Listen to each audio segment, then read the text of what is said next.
आणि यानंतर बातमी पुण्यातल्या पाणी कपातीची।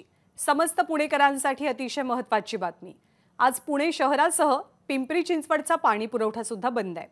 पाणी पुरवठा विभागाकडून दुरुस्तीच्या कामासाठी हा पाणी पुरवठा बंद ठेवला जातोय। तसंच उद्या सकाळी उशिरा आणि कमी दाबाने पाणी पुरवठा केला जाईल। त्यामुळे पाणी जपून वापरावं असं आवाहन पालिकेकडून केलं जात आहे। आणि आगामी काळात पुण्यामध्ये पाणी कपातीची शक्यता सुद्धा नाकारता येत नाही। तर पुण्यामधल्या पाणी पुरवठा संदर्भात महिलांशी संवाद साधलेला आहे आमच्या प्रतिनिधी देवयानी एदलाबादकरनं।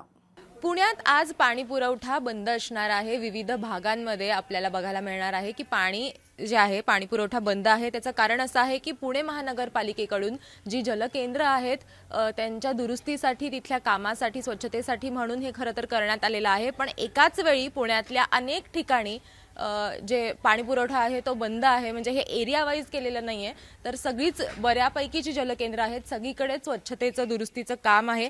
त्यासाठी पालिकेकडून हा निर्णय घेण्यात आलेला आहे। उद्या सकाळी कमी दाबाने पाणी पुरवठा सुरू होईल। मात्र याचा परिणाम जो आहे तो गृहिणींवरती होतोय, घरच्या लोकांवरती होतोय, सकाळी लोकांना ज्यांना कामावरती जायचंय त्यांच्यावरती होतोय। काय सांगाल काकू, आज पाणी बंद आहे? आज पाणी आज आम्हाला आंघोळीलाच पाणी नाही खरं तर नाही, आणि आम्हाला काय आजच कमी पाणी नाही। आम्हाला वर्ष झालंय हा पाण्याचा तुटवडा आहे, पण आम्ही ऍडजस्ट करतो। आजचा गुरुवार सगळ्यांकडे हे आम्हाला मान्य आहे, पण आमच्याकडे कायमच हिरड आहे ना। पाणी नाही, काय नाही। मग तुमच्या घरी कोण कोण असतंय? आमच्या घरी माई सून कामाला गेली। मग आता पाणी कसं तुम्ही भरून ठेवलंय का? नाही, पाणीच नाही भरू। काय सांगाल? आमच्या चाळ्याला पाणीच येत नाही, अजिबात पाणी नसतं, येतच नाही पाणी। आलं तर आलं तर थोडं बारीक बारीक येते, मग किती भरायचं पाणी, किती ठेवायचं? पण मग तुम्हाला नगरसेवकांकडून किंवा कुठल्या नेत्यांकडून काही मदत नाहीये का? जातो ऑफिसला, सांगतो तेवढ्यापुरतं ऐकतात, उद्या येतं म्हणतात आणि परत पाणीच येत नाही।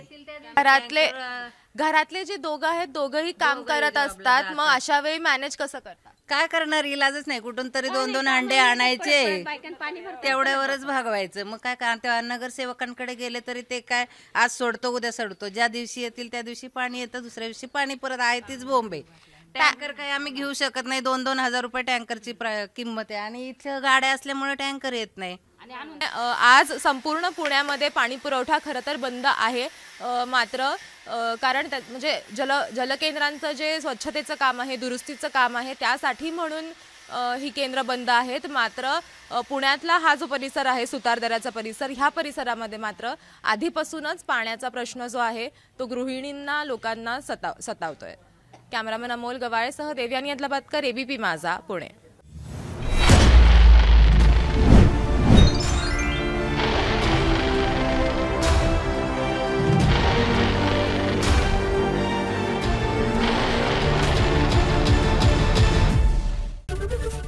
एबीपी माझा, उघडा डोळे बघा नीट।